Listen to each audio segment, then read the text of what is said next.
अच्छा जी, हम लोग स्टार्ट करते हैं क्लास। साइम, कभी कभार आते हो क्लास में, ऑनलाइन आते हो, वो भी फिजिकल भी नहीं आते। आपके साथ एक और स्टूडेंट था। आप लोग रेगुलर नहीं हो ना, फिर ऐसे कैसे आप लर्निंग करोगे?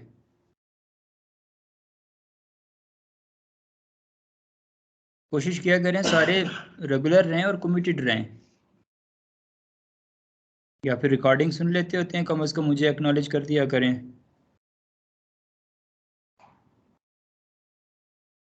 अच्छा, प्रीवियस क्लासेस में हमने पहले डिस्कस किया था डायनेमिक राउटिंग प्रोटोकॉल्स को, जनरली डिस्कस किया। उसके बाद डायनेमिक राउटिंग प्रोटोकॉल्स की एक type open shortest path first, ठीक है, इसको हम लोग डिटेल में स्टडी कर रहे थे।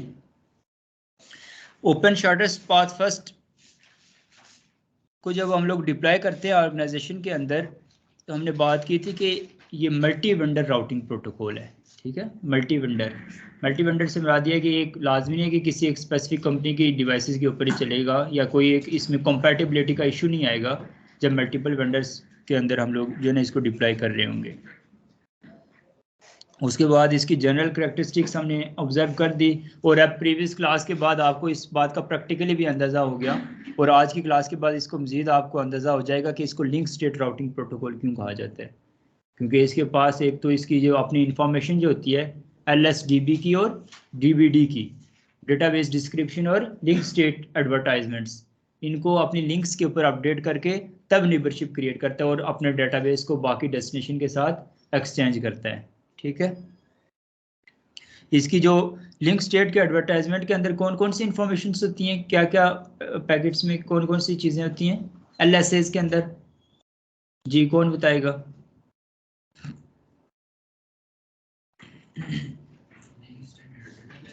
जी, LSDB नहीं, वो तो लिंक स्टेट डेटाबेस, उसमें एक अलग है। LSAs के अंदर क्या क्या चीज़ें होती हैं, कौन कौन सी इंफॉर्मेशन अटैच होती है बेसिकली उस पैकेट में? और इसके अलावा नेटवर्क और सबनेट मास्क, इसके अलावा डेटाबेस की डिस्क्रिप्शन जो होती है। ठीक है, और DBD की पैकेट में क्या चीज़ें होती हैं? DBD की पैकेट में राउटर आईडी होती है। हाँ, एडवर्टाइज राउटर आईडी होती है।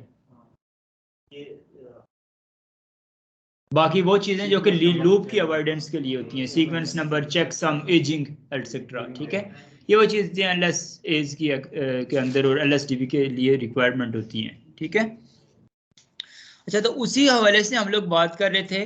पहले हमने सबसे पहले इसको पूरा ऑब्जर्व कर लिया, उससे लिहाज से मेरे ख्याल में आपको कोई क्वेश्चन नहीं होगा। OSPF की बेसिक अंडरस्टैंडिंग सबको होगी डिप्लॉयमेंट तक। ठीक है, देखें, आपने देखा होगा कि ये वो प्रोटोकॉल्स हैं, डायनामिक राउटिंग प्रोटोकॉल्स, जिनकी डिप्लॉयमेंट मुश्किल नहीं है। इनके कॉन्सेप्ट्स को थोड़ा अंडरस्टैंड करना मुश्किल है ना, बैक एंड पे इसकी ट्रबल शूटिंग और ये चीज़ें।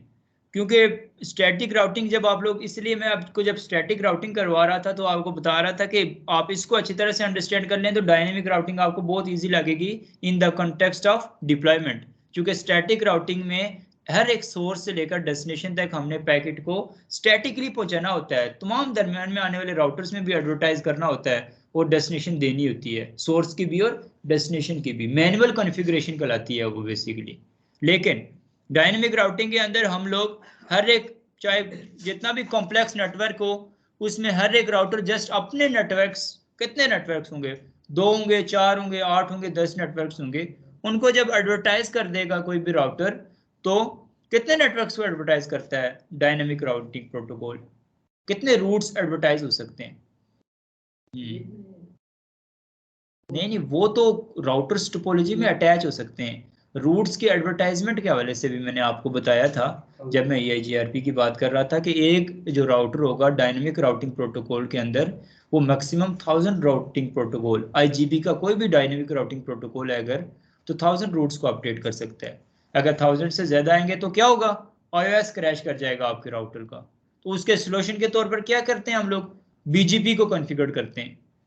वो जो है ना EGP है, एक्सटीरियर गेटवे प्रोटोकॉल, उसमें कोई लिमिट नहीं है, मिलियंस ऑफ रूट्स को आप अपडेट कर सकते हैं। क्यों? कि वो मल्टीपल ISPs के दरमियान में चलता है, डिफरेंट ISPs के दरमियान में चलता है। ठीक है, नहीं, अच्छा, तो ये डायनेमिक राउटिंग प्रोटोकॉल्स के हवाले से ये बेसिक अंडरस्टैंडिंग्स देखी। अच्छा, मैं इम्प्लीमेंटेशन की बात कर रहा था कि वो तो बड़ी इजी थी, हमने पहली क्लास में सिंपल ओएसपीएफ को कॉन्फ़िगर कर दिया था, जो कि स्टैटिक राउटिंग में हमने 2-3 क्लासेस में किया था जो काम है ना।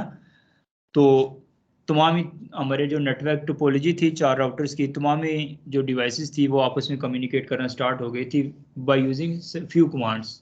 ठीक है, जस्ट राउटर के इंटरफेसेस को और उनके जो नेटवर्क्स थे उनको एडवर्टाइज करने से। लेकिन ओएसपीएफ में आगे मजीद जो है ना, जो चीज़ें इंपॉर्टेंट होती हैं वो होती हैं कि उनके पैरामीटर्स, उनकी जो स्टेट्स होती हैं मुख्तलिफ तरह की। तो उन स्टेट्स के बारे में हम लोग उसी चीज़ को डिस्कस कर रहे थे, क्योंकि ये जो डेटाबेस शेयर किया जाता है, डेटाबेस शेयर करने से पहले इनकी वैलिडिटी की जाती है। क्योंकि ये डायनेमिक राउटिंग प्रोटोकॉल हमारे इंटरनेट के अंदर चलते हैं, तो इंटरनेट के अंदर जब कम्युनिकेशन होती है तो सिक्योरिटी भी एक अहम फैक्टर होता है। उस चीज़ के लिए जब दो राउटर्स आपस में एक रूट्स को एक्सचेंज करेंगे तो उससे पहले उनकी वैलिडेशन होना ज़रूरी है। ऐसा ना हो कि उन कुछ स्पेसिफिक पैरामीटर्स को मैच करके के दरमियान में और भी बंदा आके अटैच होकर हमारे रूट्स ले जाए, और उनके हमारे नेटवर्क जब रूट आ जाएगा किसी भी एक राउटर के पास, रूट्स अपडेट हो जाएंगे तो वो कम्युनिकेशन कर सकेगा। कम्युनिकेशन कर सकेगा तो ऑब्वियसली उसके पास सारी नेटवर्क की इंफॉर्मेशन आ जाएगी, तो वो फिर इजीली कोई भी डेटा जो है ना, हमारे डेटा की इंटेग्रिटी को और अवेलेबिलिटी को, उसकी एफिशिएंसी को जो है ना कंप्रोमाइज कर सकता है। तो उस चीज़ के लिए फिर हमने क्या कहा था कि डायनेमिक राउटिंग प्रोटोकॉल्स में EIGRP में भी होता है, लेकिन OSPF में हमने चूंकि देखा था मल्टी वेंडर राउटिंग प्रोटोकॉल है, तो इसमें हमने डिटेल में अंडरस्टैंड किया था अथेंटिकेशन को। हमने OSPF की अथेंटिकेशन को लाजमी ध्यान में रखना होता है, और उसमें भी हमारे पास आगे मजीद टाइप्स थी। ठीक है, जिसमें हमने प्लेन टेक्स्ट की फॉर्म में डेटा एक जाता है, और एक MD5 की एक हैश वैल्यू जनरेट होके एक इनक्रिप्टेड फॉर्म में डाटा सोर्स से लेकर डेस्टिनेशन तक ट्रांसफर होता है, जिसका बेनिफिट ये होता है कि आपकी कम्युनिकेशन जो है ना सिक्योर हो जाती है, इनक्रिप्टेड होती है एंड टू एंड। और उसके लिए मैंने आपको रियल लाइफ में पैकेट्स कैप्चर करके भी दिखाए थे कि किस तरह से आपकी सिक्योर कम्युनिकेशन हो रही होती है। उसके बरक्स जब प्लेन टेक्स्ट में हम बात करते हैं, तो उस प्लेन टेक्स्ट में अगर बात करें तो आपकी जो भी डेटा होता है, उस डेटे के पैकेट को ओपन करें तो जो भी पासवर्ड होता है वो हमें सीधा सीधा नजर आ जाता है, यानी उसमें भी पॉसिबल होता है, थ्रेट्स होते हैं आपकी इंटेग्रिटी की कंप्रोमाइज होने के। ठीक है, तो वो चीज़ ज़रूरी थी।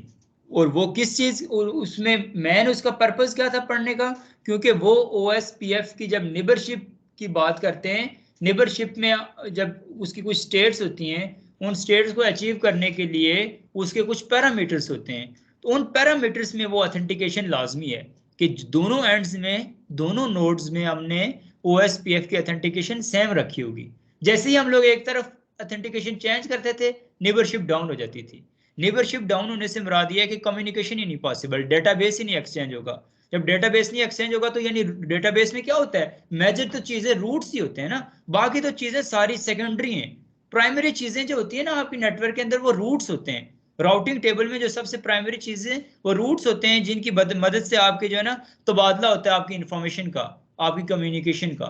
बाकी जो चेक सम और इसके अलावा सबनेट मास्क, या फिर हम लोग बात करें हैशिंग एल्गोरिदम्स, इंक्रिप्शंस वगैरह, ये तमाम चीज़ें सेकेंडरी होती हैं। इन चीज़ों को बाद में देखा जाता है, पहले कम्युनिकेशन को इस्टेब्लिश किया जाता है।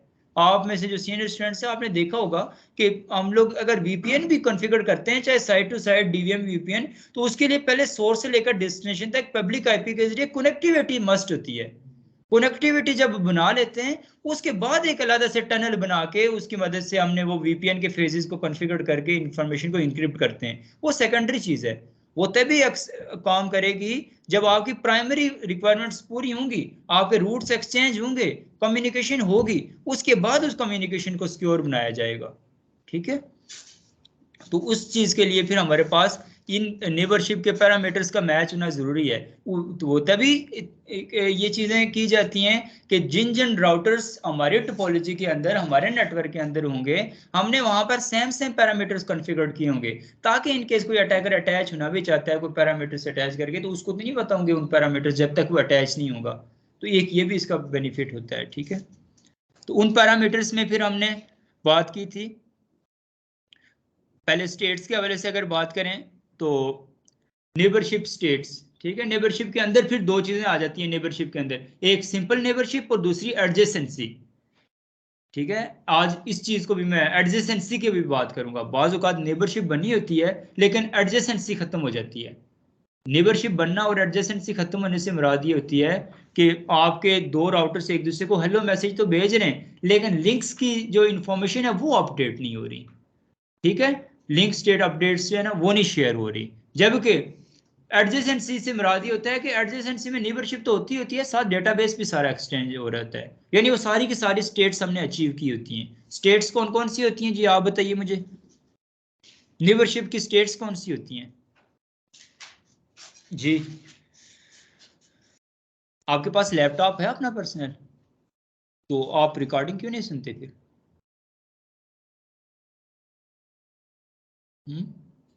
रेगुलर रहना पड़ेगा ना ये चीजें। ये आप ही को पढ़ा रहा होता हूँ मैं, किसी और को तो नहीं पढ़ा रहा होता। अब तो आप मेच्योर हो गए, सीनियर स्टूडेंट्स हैं जी।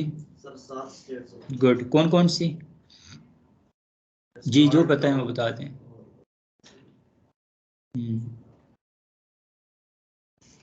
जी अफजा, अबरार, लीडरशिप की स्टेट्स जो 7 स्टेट्स हैं उनको तो बहुत डिटेल में हम एक्सप्लेन कर चुके हैं ना। मैं तो बाज़ औक़ात चीज़ें रिपीट करते हुए ऑकवर्ड फील करता हूँ कि स्टूडेंट्स कहेंगे कि ये एक ही चीज़ को रिपीट कर रहे हैं, लेकिन अब तो मुझे इसका मतलब रिपीट करना पड़ेगा। आपको ये चीज़ें नहीं बार बार समझ करवाने के बाद भी आप जहन में नहीं रखते, ये वो चीज़ें जो लाजमी आपको पता होनी चाहिए ना जी।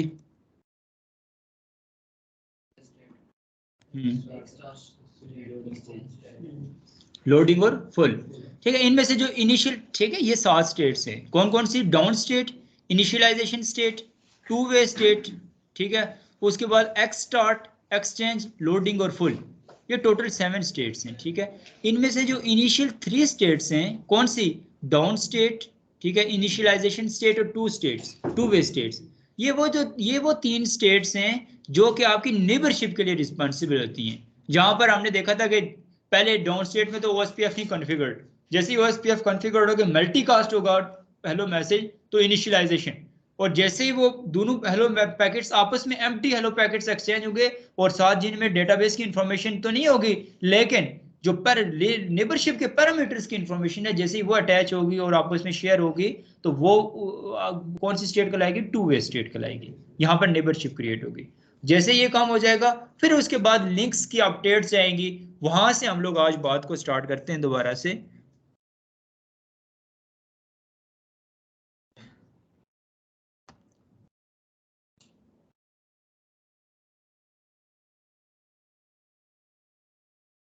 जी अब ये 3 बातें हमारी हो गई कि initialization state, two way state, यहां तक बात हो गई, और डाउन स्टेट। उसके बाद ये जब ये काम हो जाएगा, नेबरशिप बन जाएगी, तो नेबरशिप के बनने के फौरन बाद दोनों राउटर्स एक दूसरे को एक अपडेट पैकेट भेजेंगे जो कि एम्प्टी अपडेट पैकेट होगा। उस अपडेट पैकेट में क्या इंफॉर्मेशन होगी? जस्ट सीक्वेंस नंबर, जस्ट ना उसमें चूंकि कोई भी इंफॉर्मेशन है ना उसमें सीक्वेंस नंबर लाजमी अटैच किया जाता है, चाहे वो एम्प्टी पैकेट भी क्यों ना हो। एक तो सीक्वेंस नंबर, दूसरा चूंकि उनकी आपस में अपडेट्स, लिंक्स की अपडेट्स नहीं आई हुई, इस वजह से उनमें से ये राउटर को नहीं पता है कि कौन सा मास्टर है या कौन सा स्लेव है। तो दोनों राउटर में से हमेशा इनकी इलेक्शन होता है, जिसकी राउटर आईडी जो कम होती है वो स्लेव बन जाता है, जिसकी राउटर आईडी ज्यादा होती है वो मास्टर बन जाता है। तो वो इलेक्शन उससे पहले क्या करेंगे, जब दोनों empty hello packet update packet भेजेंगे तो दोनों एक दूसरे के साथ मैसेज के साथ हेडर लगाएंगे कि हम दोनों मास्टर हैं। लेकिन ये जब भेज देंगे दोनों में अंदाजा इंफॉर्मेशन आ जाएगी उसमें अपडेट्स की, तो फिर उसके बाद ये इस चीज का फैसला कर लेंगे कि कौन सा मास्टर है और कौन सा स्लेव है। तो फिर उसके बाद जो मास्टर होगा वो स्लेव को एक मैसेज भेजेगा जिसमें वो रिक्वेस्ट उसको डीबीडी एक्सचेंज करेगा, ठीक है। और ऐसे ही फिर जो स्लेव होगा वो मास्टर को एक लिंक स्टेट की रिक्वेस्ट भेजेगा जिसमें वो कहेगा कि आप अपने जो है ना लिंक स्टेट की अपडेट्स की इंफॉर्मेशन को मेरे साथ शेयर करो। तो वो जो स्टेट कहलाएगी उसकी हम बात करते हैं बाद में। और फिर जैसे ही रिक्वेस्ट वो करेगा तो ऑब्वियसली रिक्वेस्ट तभी करेगा जब पहले से पैरामीटर्स मैच हुए होंगे। जब पैरामीटर्स मैच हुए होंगे, मैच करने का मकसद ही यही था कि उनको आपस में डेटाबेस एक्सचेंज किया जा सके, तो फिर कोई ऐसी बात ही नहीं होगी कि वो उसको रिक्वेस्ट का जवाब नहीं देगा। फिर वो उसकी रिक्वेस्ट का लाजमी जवाब देगा, बस शर्त यह है कि लिंक्स अप होने चाहिए, कहीं पे दरमियान में लिंक्स ना डाउन हो गए हों या नेबरशिप हमने कोई पैरामीटर्स ने चेंज कर दी हो। तो फिर वो लिंक स्टेट की अपडेट भेजेगा रिक्वेस्ट के जवाब में।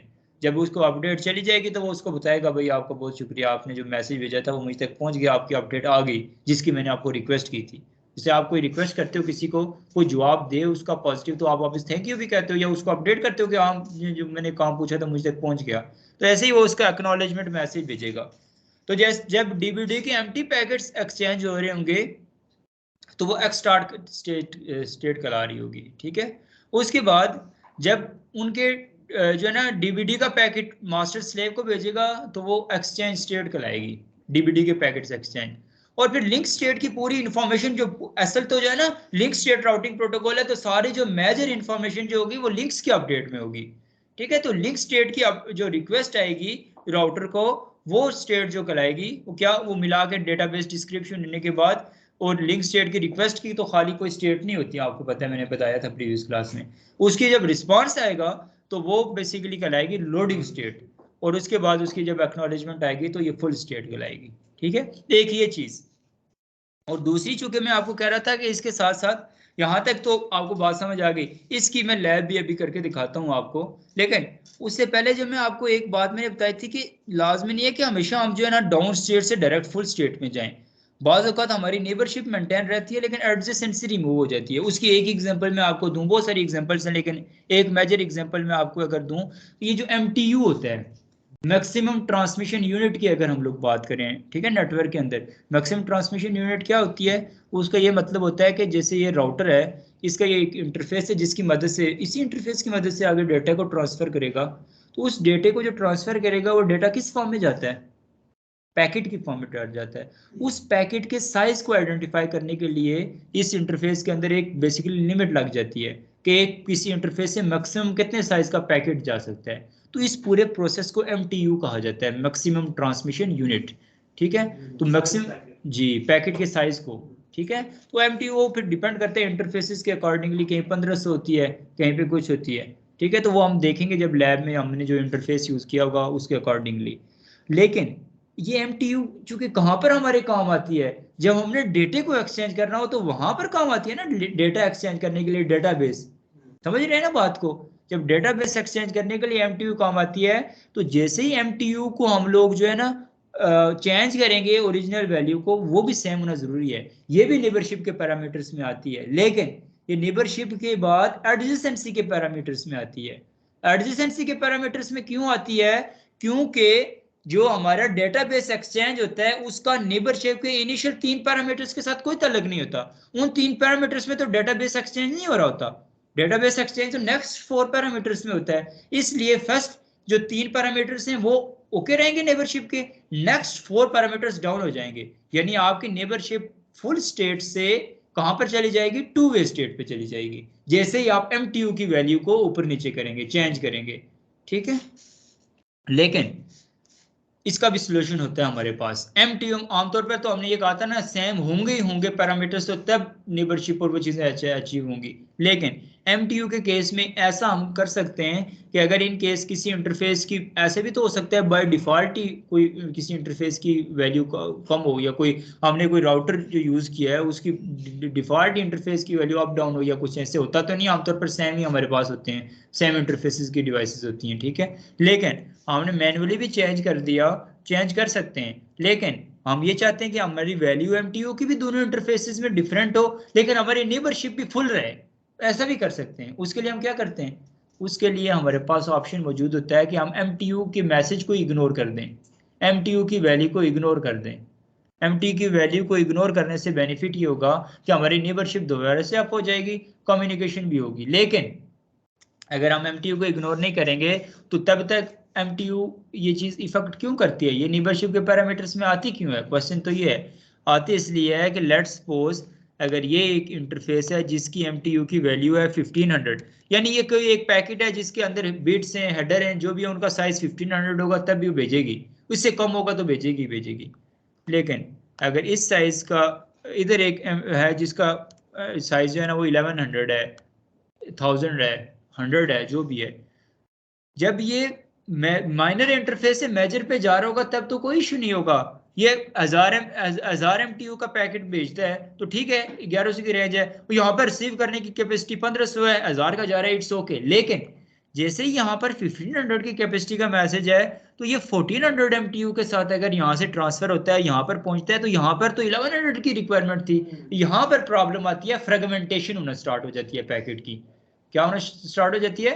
फ्रेगमेंटेशन। तो इस चीज के लिए ये MTU इफेक्ट करती है। ठीक है, तो उस वजह से हमने MTU को जो इग्नोर करना होता है वो हमेशा जिस इंटरफेस में MTU की वैल्यू कम होगी उस इंटरफेस में MTU को इग्नोर करेंगे, तब आपकी जो है ना नीबरशिप दोबारा से आपको होगी। ठीक है, तो जो लोअर इंटरफेस होगा जहां पर MTU की वैल्यू कम होगी वहां पर हम लोग बेसिकली क्या करेंगे, इसको इग्नोर करेंगे। सर इसकी वैल्यू अब भी ये हम कर सकते हैं? आप मैक्सिमम जितनी बैंडविड्थ होती है उससे ज्यादा तो नहीं जा सकते ना।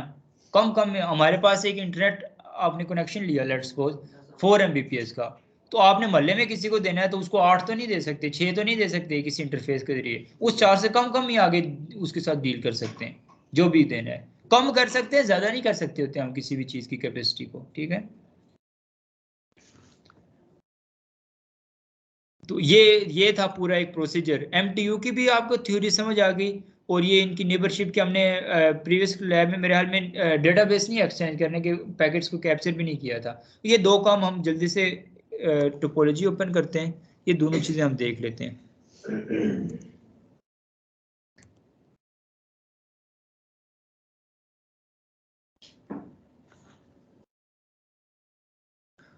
अच्छा, तब तक जो दरम्यान में लोग हैं किसी का कोई क्वेश्चन तो पूछ ले साथ साथ, जब तक मैं टोपोलॉजी बनाऊंगा।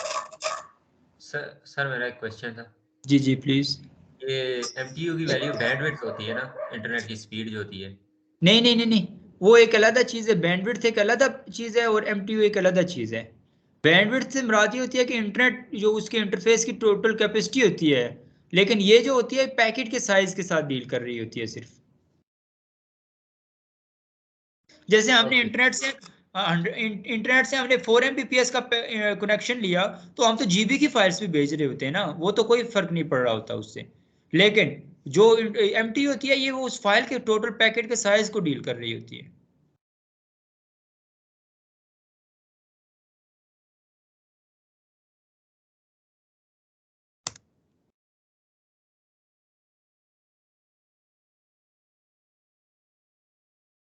जी उबैद, आपने कल वो मैसेज भी किया था जब सर की क्लास हो रही थी कि आपने वो ट्राई किया GNS3, तो हो गया आपसे? सर मैं आज घर नहीं था पूरा दिन, तो अभी मैं इस क्लास के बाद इंस्टॉल करूंगा। मैंने वीडियो लगाई हुई है, अभी रोकी हुई है, पॉज की हुई है। बस अच्छा है, वो उसको कर ले आप भी अबरार। तो आप लोग आपने किया है? कुछ किया तो है लेकिन इसकी सेटिंग आपसे मैं कराऊंगा। मैं तो नहीं करके दूंगा, ये आप खुद करेंगे तभी आप सीखेंगे।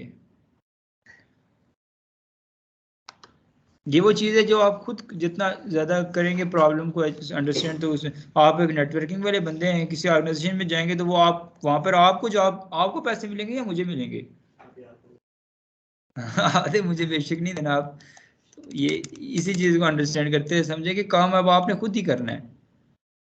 अब आपको इतना लाजमी पता हो जाना चाहिए कि ये चीज़ें कैसे करते हैं।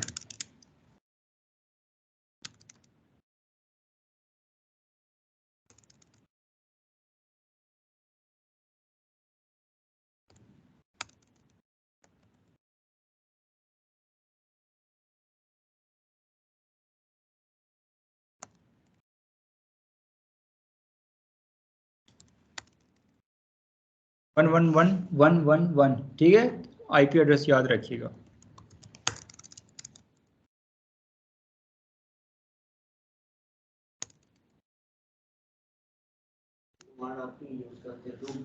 आज पूछा था ना टेस्टिंग पर्पस के लिए, ठीक है, और दूसरा हम राउटर ID बनाने के लिए भी हम इसको यूज करते हैं।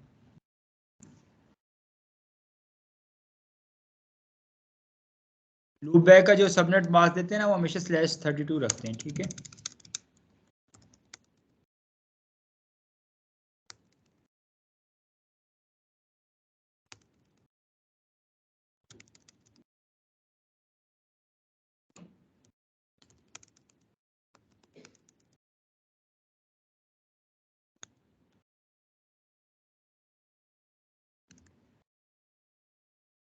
ठीक है।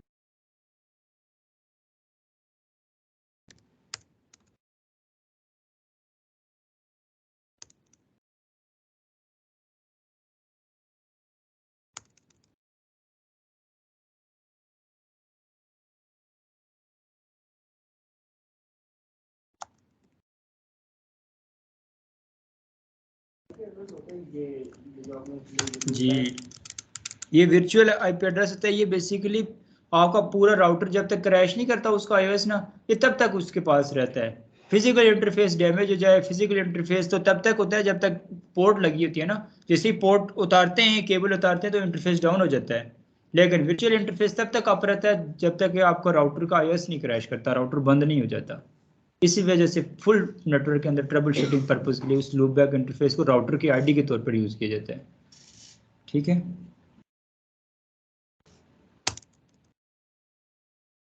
अच्छा, अब इनमें OSPF को हम रन करते हैं, उससे पहले साथ ही हम इस कैप्चर कर देते हैं पैकेट्स को।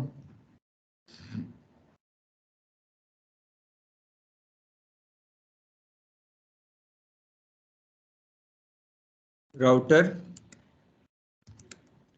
OSPF 1 नेटवर्क है 111.1.1.0 255.255.255.0 और एरिया क्या हो जाएगा 0 जी। हाँ, सबनेट मास्क के बजाय हमने यहाँ पर कौन सा मास्क देना है 0.0.0.255।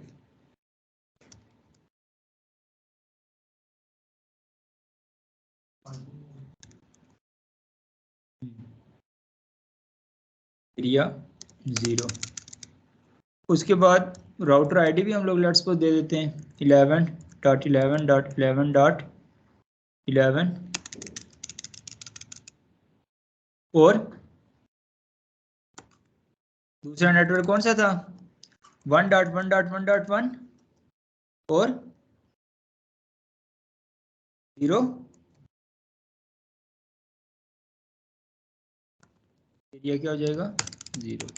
ठीक है। अब राउटर 2 में आते हैं। राउटर OSPF 1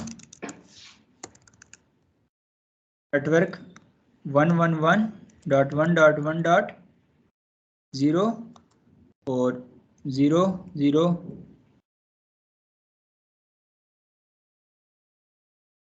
या 0। जैसे ये करेंगे तो इनके दोनों इंटरफेस के दरम्यान में नेबरशिप क्रिएट हो जानी चाहिए। ठीक है। उसके बाद राउटर आईडी यहाँ पर भी दे देते हैं 12.12.12.12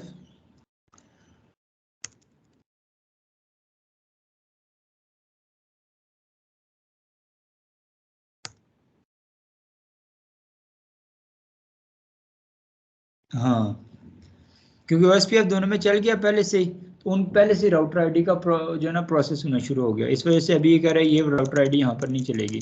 अभी उसके लिए क्लियर IP OSPF प्रोसेसेस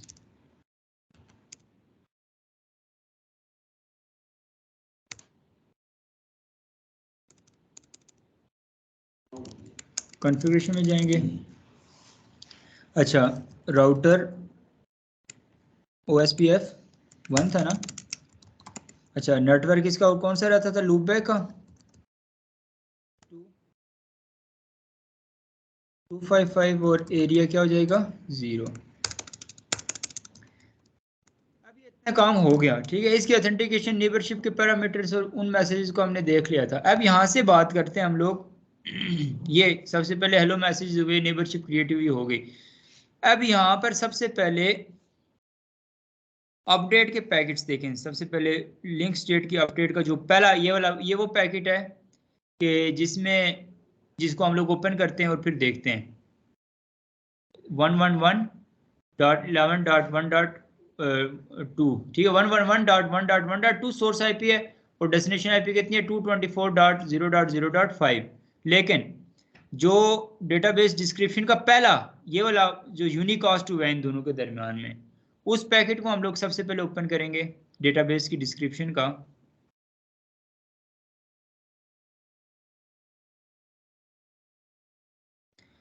लेकिन ये चूंकि हमने क्लियर IP OSPF प्रोसेस किया था ना, वो दरमियान में पैकेट शो हो रहे हैं। ये पैकेट्स यहाँ से 1 मिनट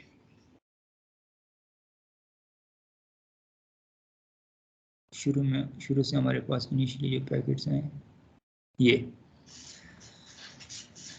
यहाँ से हम लोग बात करते हैं। ये डेटाबेस डिस्क्रिप्शन के, ये मैंने कहा था राउटर 1 जो है वो राउटर 2 को, और राउटर 2 जो है वो राउटर 1 को, दोनों एक दूसरे को डेटाबेस डिस्क्रिप्शन के एम्प्टी पैकेट्स भेजेंगे, जिसमें क्या इंफॉर्मेशन अटैच होगी।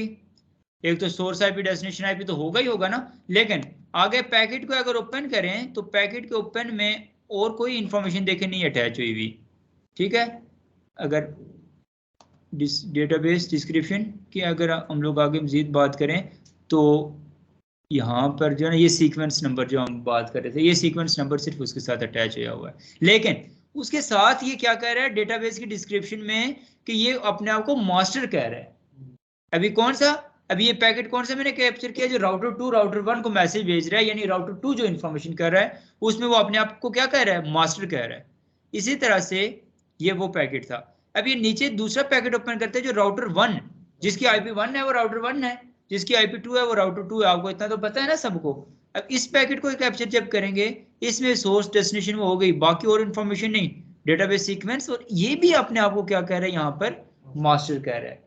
दोनों अपने आप को क्या कह रहे हैं, मास्टर कह रहे हैं। और साथ ही 11.11.11.11 इसकी राउटर आईडी ये वो कह रहा है, जबकि जो दूसरा है उसकी राउटर आईडी क्या बता रहा है, 2.2.2। समझ रहे हैं ना, एक तरफ 11 और एक तरफ 2 क्यों है, क्योंकि ये वो पैकेट में कैप्चर कर रहा हूँ शुरू वाले, जब इनके दरमियान में पहले से ही इलेक्शन हो गया था, एक तरफ जो है ना राउटर आईडी की इलेक्शन का, ठीक है, आपस में कंपैरिजन करने के बाद और डेटाबेस एक्सचेंज हो गए थे। इसके बाद फिर हमने जो है ना वो चेंज किया था, क्या दूसरे राउटर में जो है ना राउटर आईडी को हमने ऐड किया था, और वो फिर जो है ना राउटर की आईडी के तौर पर काम करेगी। लेकिन एक तरफ अभी लूप बैक की जो आईपी है वो राउटर आईडी के तौर पर काम कर रही है, जो 2.2.2 है, और एक तरफ जो 11 जो कि वो पहले से कॉन्फ़िगर था, नेबरशिप उसके बाद बनी, तो वो वहां पर जो है ना राउटर आईडी काम कर रही है। कॉन्सेप्ट समझ आ गई, ये बात समझ आ गई हमसे। अब देखिएगा यहाँ पर ये भी अपने आप को मास्टर कह रहा है। अब इसके बाद जब नेक्स्ट मजीद आगे बढ़ेंगे, ये डेटाबेस डिस्क्रिप्शन के इसके बाद वो जो पैकेट्स दोनों एक दूसरे को मैंने कहा था ट्रांसफर करेंगे, जिसमें हम लोग एक्सचेंज स्टेट, ये स्टार्ट कौन सी थी, एक्स स्टार्ट स्टेट थी, जब डीबीडी के एम्प्टी पैकेट्स आपस में एक्सचेंज हो रहे थे, ठीक है। हाँ, अब यहाँ जिसमें जस्ट सीक्वेंस नंबर था और दोनों राउटर से एक दूसरे को मास्टर कह रहे थे। अब देखेंगे क्या अब भी एक दूसरे को मास्टर कहेंगे, दोनों ही एक दूसरे अपने आप को मास्टर कहेंगे। अब यहाँ पर देखिएगा proper sequence number, ageing time जो है ना वो इंफॉर्मेशन भी साथ अटैच होगी, ठीक है। ये आगे मजीद इंफॉर्मेशन में देखें ये, लेकिन आगे मजीद और कुछ नहीं है। लेकिन अब देखते हैं क्या इस पैकेट में, इस इंफॉर्मेशन में क्या कहता है, ये अपने आप को मास्टर कह रहा है या नहीं कह रहा।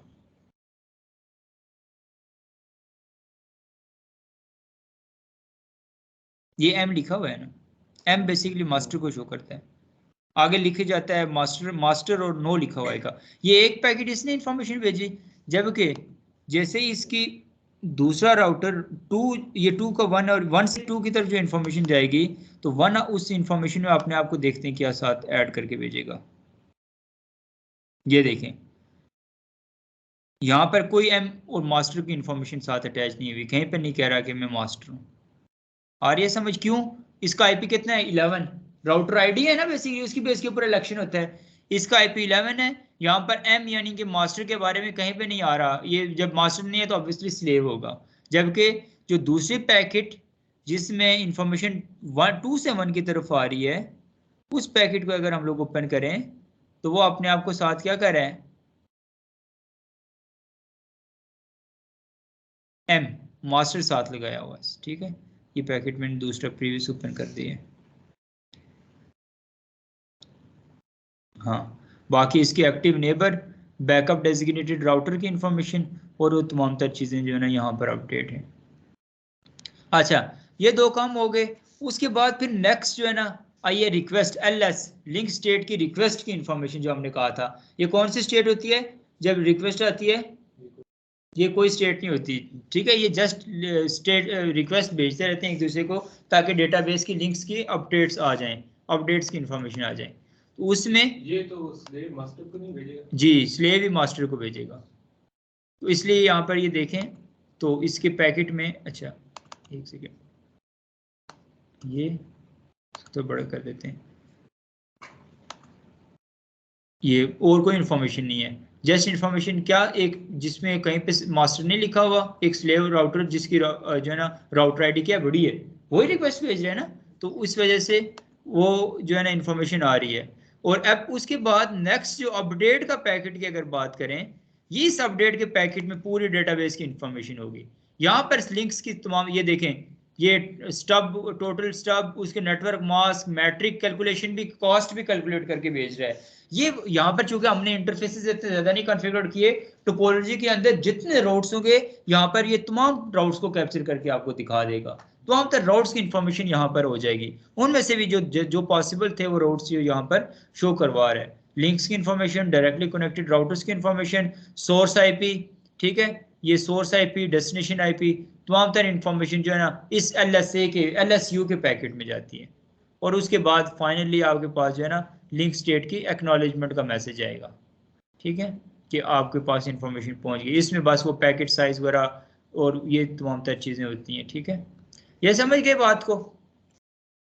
अब हम लोग अगर इसकी दोबारा कॉन्फ़िगरेशन में जाएं,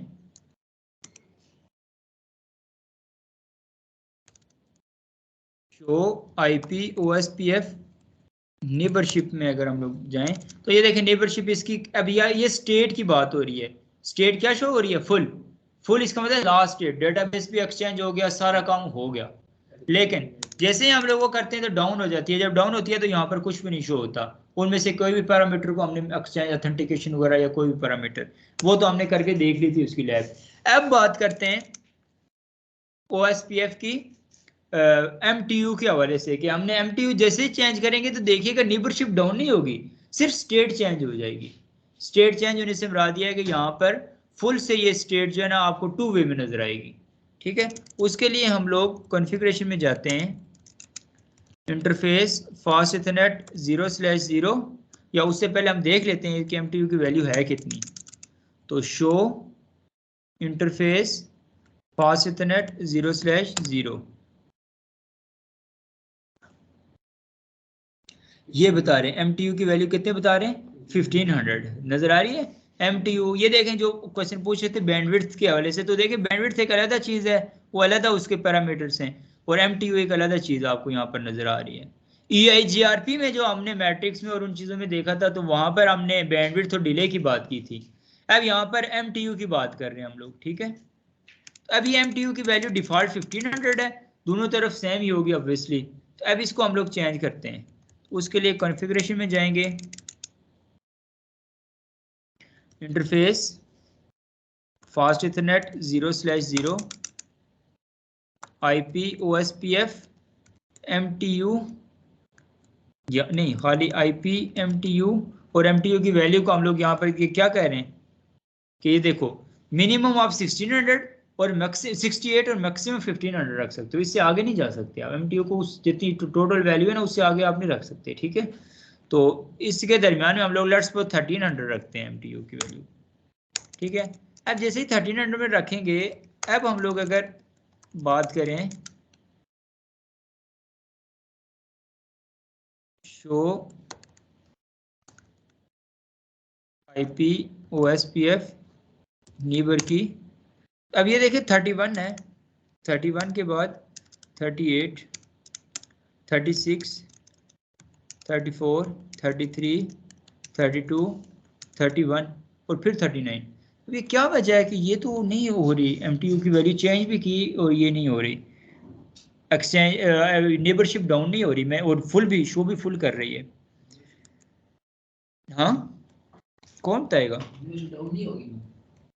डाउन तो होगी, मैंने कहा था फुल डाउन नहीं होगी, कम से कम फुल से जो है ना वो 2 वे स्टेट में आएगी। इसकी रीजन ये है कि ओएसपीएफ जो है ना आपको याद रखना एक दफा चलता है, एक बार लिंक्स की अपडेट्स हो गई, सारा कुछ हो गई, तो उसके बाद हर दफा डेटाबेस एक्सचेंज होता है? नहीं होता। सिर्फ क्या होता है, हेलो मैसेज आता है रीचेबिलिटी को चेक करने के लिए। एमटीयू कब चेक किया जाता है? जब डेटाबेस एक्सचेंज होता है। तो डेटाबेस तब एक्सचेंज होगा जब दोबारा से राउटिंग टेबल अपडेट होगा। तो जब हम इस नेटवर्क में कोई लिंक अपडेट करेंगे या फिर प्रीवियस ओएसपीएफ प्रोसेसेस को क्लियर करेंगे, तो तब दोबारा डेटाबेस एक्सचेंज होगा, फिर ये एमटीयू इग्नोर होगी। तो उसके लिए हमें यहां पर कमांड यूज करनी पड़ेगी, क्लियर आईपी ओएसपीएफ प्रोसेसेस, ठीक है। इसको जैसे ही क्लियर करेंगे तो ये यानी इसका क्या मतलब, दोबारा नेबरशिप क्रिएट हुई, दोबारा से डेटाबेस एक्सचेंज हुआ। अब जब दोबारा से डेटाबेस एक्सचेंज हुआ तो अब देखिएगा यहाँ पर अब हम लोग शो IP OSPF नेबर की बात करें, अभी 39 टाइमर, और वो अब देखें स्टेट कहां पर चली गई, स्टेट वहां से डाउन हो गई ऑटोमेटिकली। अब फुल स्टेट में नहीं रही आपके पास, ठीक है, शुरू में आपके पास आ गई, एक्सचेंज स्टेट में आ गई, ठीक है। लेकिन हाँ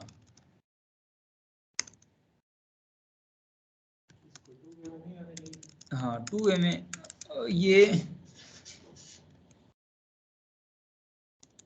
इनमें से कोई एक स्टेट पे आता है, क्योंकि यहाँ पर भी डेटाबेस तो नहीं एक्सचेंज होता। डेटाबेस कहाँ पर एक्सचेंज होता है, जब लोडिंग स्टेट पे आती है, जब LSU आती है, डेटाबेस अपडेट तब होता है, उससे पहले पहले आपके पास सारे काम चल रहे हैं। तो अभी भी देखें ना कि डेटाबेस तो नहीं एक्सचेंज हो रहा, एम्प्टी पैकेट्स एक्सचेंज हो रहे हैं, जहाँ पर उनके MTU का साइज ऑब्वियसली कम ही होगा। तो इस वजह से ये इस स्टेट में आके रुक गई, स्टक हो गई।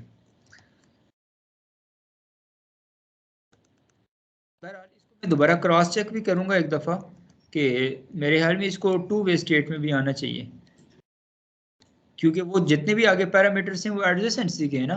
तो नेबरशिप और एडजेसेंसी के पैरामीटर्स में, नेबरशिप में पहले 3 पैरामीटर्स हैं, अगले जो हैं वो एडजेसेंसी के हैं। तो बहरहाल इसको दोबारा चेक करते हैं, या फिर इसकी एक और तरीका है, कॉन्फ़िगरेशन में जाते हैं, इंटरफेस कौन सा था, फास्ट इथरनेट 0/0 IP MTU की वैल्यू को थोड़ा और कम कर देते हैं, 1100, एग्जिट करते हैं। अब क्लियर करते हैं IP OSPF प्रोसेसेस,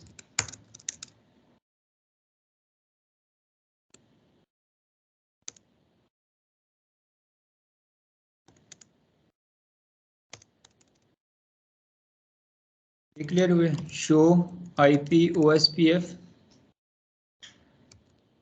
मेंबरशिप की बात करें तो ये यहाँ तक ये एक्स स्टार्ट स्टेट पे इशू कर रहे हैं, ठीक है। लेकिन अब इस एक्स स्टार्ट स्टेट पे भी यानी इससे मुराद यही है कि जो है ना डेटाबेस एक्सचेंज नहीं हो रहा है ना, लिंक्स की स्टेट्स की अपडेट जो है ना वो एक्सचेंज नहीं हो रही। तो उसको एक्सचेंज करने के लिए इनको कौन सी स्टेट में होना चाहिए, फुल स्टेट में होना चाहिए। लेकिन हम चाहते हैं कि हमारे इंटरफेस की जो है ना MTU भी कम हो, लेकिन फिर भी ये नेबरशिप भी बना के और डेटाबेस भी एक्सचेंज करें। उसके लिए हमारे पास कमांड होती है, इंटरफेस को एक्सेस करें फास्ट इथरनेट 0/0 और IP OSPF MTU इग्नोर, ये कमांड है। जैसे ही IP OSPF MTU को इग्नोर करेंगे तो इसके बाद देखिएगा ये नेबरशिप दोबारा कहाँ से हो गई, लोडिंग फुल में आ गई आपके पास, ठीक है। एग्जिट, और ये कहाँ पे हमने किया, जहाँ पर इंटरफेस में कम की थी हमने, ठीक है, ये याद रखिएगा। एग्जिट करेंगे जी, शो IP नेबर की बात करें तो ये देखें अब वहाँ पे एक्स स्टार्ट नहीं शो हो रहा, अब कौन सी स्टेट शो हो रही है, फुल स्टेट शो हो रही है, ठीक है। ये करने से मकसद, इसका ये मकसद है कि पैकेट की फ्रेगमेंटेशन बेशक हो, लेकिन आप कम से कम पैकेट जाए तो सही ना, ठीक है, छोटा ही जाए लेकिन जाए तो सही। अब हमने MTU कम ही कर दिया है तो कम से कम नेबरशिप ही ना डाउन रहे, एडजेसेंसी हो, बेशक पैकेट की फ्रेगमेंटेशन होती रहे, इसका ये मतलब है, ठीक है। क्लियर है काफ़ी आज के लिए, बस यहाँ तक आप लोग रहें, और इसके बाद मज़ीद हम कुछ क्लासेस करेंगे OSPF की, जहाँ पर हमने अब नेक्स्ट जो है ना हम लोग कॉस्ट की बात करेंगे, या फिर ये भी मैं नेक्स्ट क्लास में बताऊंगा कि ये SPF चलता कैसे है, ये शॉर्टेस्ट पाथ फर्स्ट एल्गोरिथम चलता कैसे है और कब कब चलता है, ये बड़ी इंपॉर्टेंट बात है, ये पता होना चाहिए, ठीक है। हाँ वो फिर LSA के बाद, इससे अगली क्लास में फिर वो बात करेंगे DR और BDR या DR अदर्स की बात करेंगे हम लोग, ठीक है। चलें जी, आज के लिए इतना काफ़ी है, अल्लाह हाफिज़।